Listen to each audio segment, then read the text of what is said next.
Welcome back to Garage Matters. Now, if you already know how to do an oil change on your vehicle, a transmission drain and fill is probably easier than an oil change. Come on over and let me show you. Now, our test vehicle is going to be this 2010 Nissan Frontier. This is the V6 model. Let me show you why I'm telling you this might be easier than an oil change. Up here, you have the dipstick for the transmission fluid. You're also going to fill it right here. Down underneath the vehicle.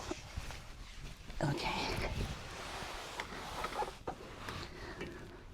Up in here is the transmission fluid drain. So to access the drain and the fill, it's really easy. And there's no need to take off any additional panels to access these servicing points. And these items right here are the items I'll be using to perform a transmission drain and fill. I've got this pan to catch the oil, and then a container to measure how much fluid comes out, so I'll know exactly how much to put back in. Got a funnel. Gonna need a breaker bar, a wrench, 10mm socket, 19mm socket for the drain, extension, torque wrench to retorque the drain plug, and then your transmission fluid. So I've got the Nissan brand automatic transmission. This is the Nissan Matic S. This is the OEM fluid that Nissan uses for this vehicle. I'm going to stick with the OEM brand. So I bought 7 because I'm not sure how much I'm going to need.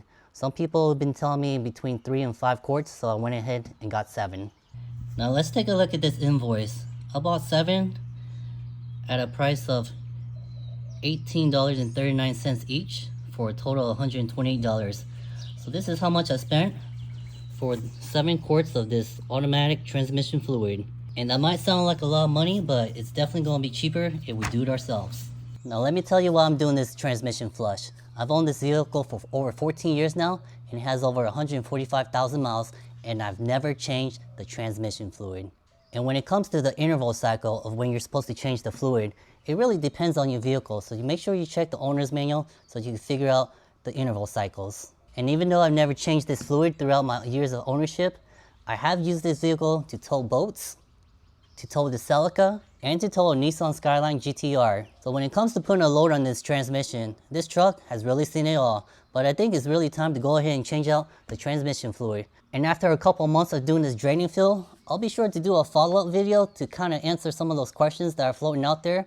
There's also been people who have been saying that if you change your transmission fluid, the transmission is going to start messing up and start leaking. So we'll do another follow-up video and see if that's the case with this Nissan Frontier, since this will be the first time I'm ever changing this transmission fluid.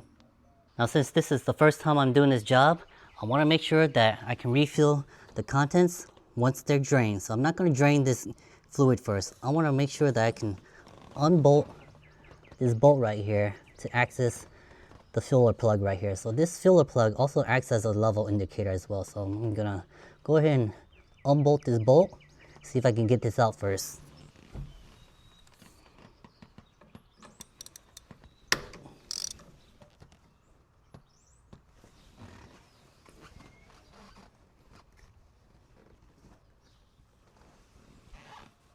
Now with this bolt removed, we can go ahead and remove this dipstick right here. You should be able to just go ahead and pull it out.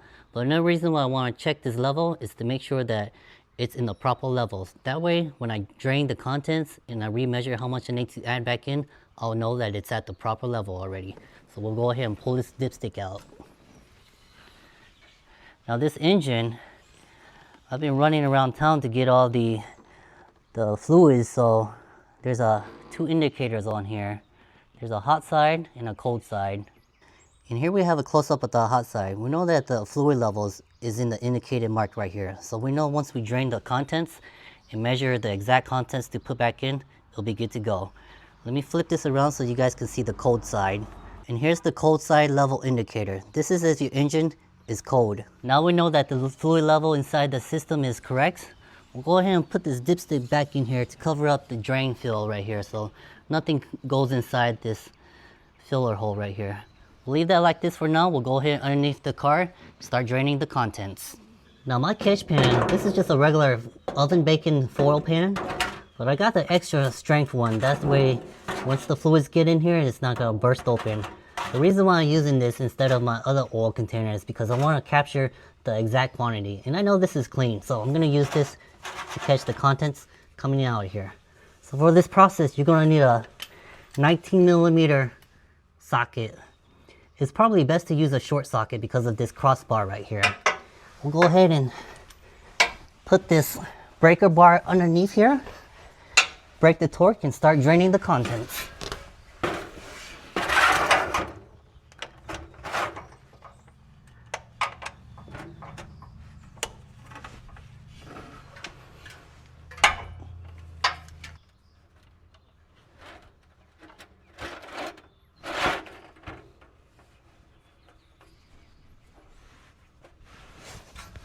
Now we're just going to let this drain like this until it's completely drained. We're going to let it drain for about 20 minutes to try to get as much fluid as we can out of the system. But for reference, if you're not sure where I'm at, here's the driver door right here. And that's where I'm draining the contents from. Now let's talk about best practices while we're waiting on that oil to drain. So on these drain plugs, for the oil and transmission drains, there's usually a crush washer on here. So the best practice is to go ahead and replace this crush washer with a new one every time you pull the drain plug. But this is my personal vehicle, and through all my experiences, I never had any issues reusing the old washers. But if you want to do it the right way and the proper way to ensure that there's no leaks, make sure you change this crush washer. And you can get this crush washer usually at your local auto parts store, but if you go to the dealership, they'll definitely have them at the dealership as well. And while we're talking about best practices, we're going to go ahead and set our torque wrench to 25 foot-pounds. That way when we go tighten up this drain plug, we'll make sure it's properly torqued down so nothing leaks. Now earlier in my video I was comparing how easy this job is. So if we take a look at this area where it's draining, it's really not that dirty or messy. It's really clean actually. When I'm doing oil changes on this vehicle, it's a whole lot messier than this. Now this oil, I did say we were going to let it drain for about 20 minutes, but just watching the stream come out, it looks pretty clear and clean, so I'm pretty confident that it'll be no issue. We'll go ahead and reinstall this drain plug. Now what I'm doing, I'm just going to finger tight it. Make sure it's nice and snug, finger tight. Once it's on there, I'm just going to wipe it down real quick. Make sure it's nice and clean. And then we'll bring in the torque wrench, torque down this drain bolt.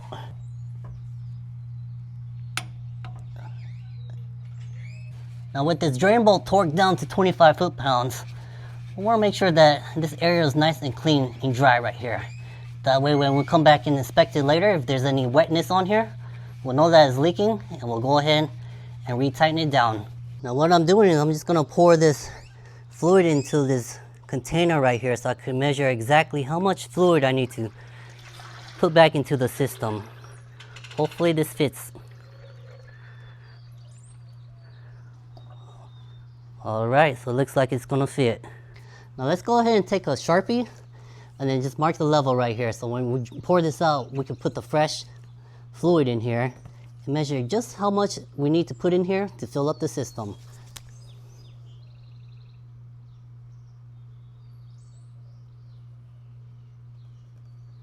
That should be good enough. Now with the old fluid poured into this container, we're gonna pour some new fluid into this other container and do a little compare and contrast with the old and the new. So we'll go ahead and pour in the new.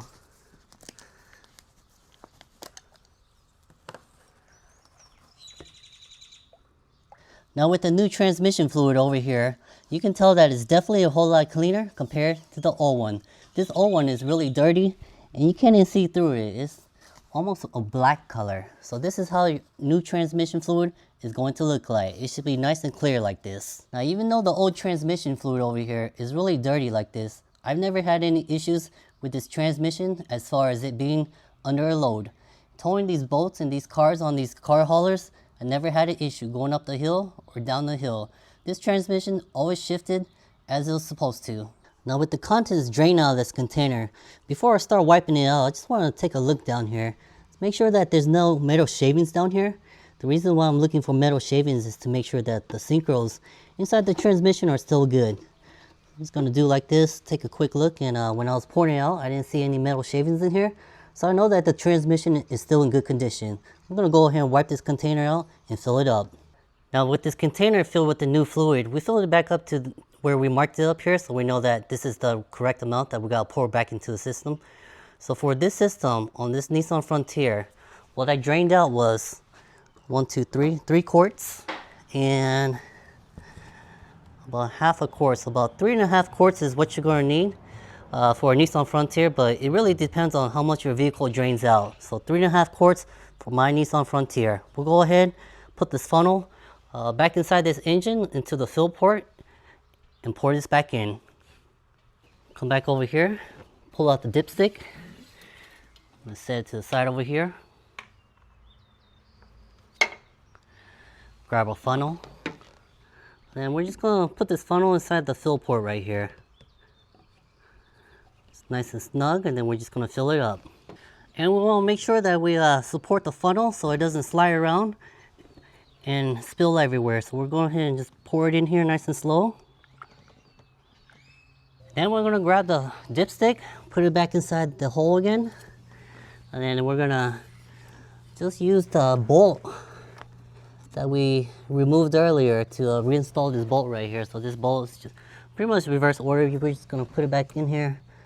I'm not really worried about torquing it down because it's not really holding anything in. All it is just securing the dipstick so it just doesn't move out, but there's no way it's gonna move out, so I'm just gonna use this wrench right here and just hand tight, make sure it's nice and snug, and call it good.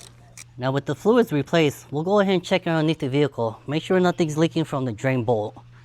Once that's done, we're gonna cycle the transmission through the gears to make sure it goes into gear properly, and we should be good. Come back underneath the vehicle, take a look at the drain bolt, make sure nothing's leaking. It's nice and dry. Now let's go ahead and hop in the vehicle.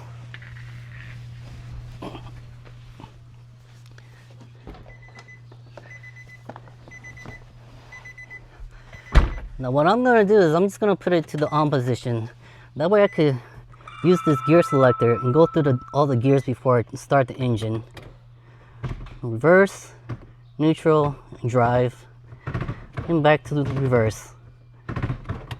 I'm going to start the engine and do the same thing.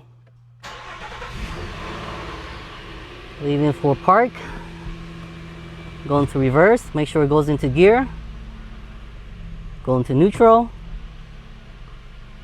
drive,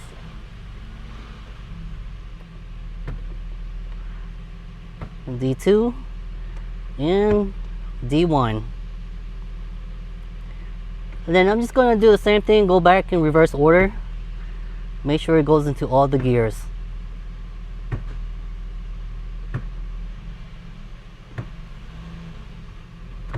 Then back to park.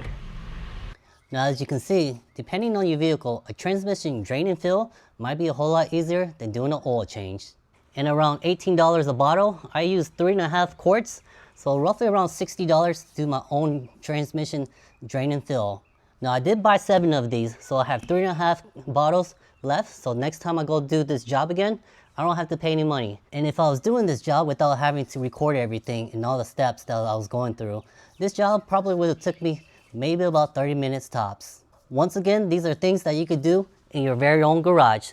Remember, join us next time on Garage Matters and hit that like and subscribe button.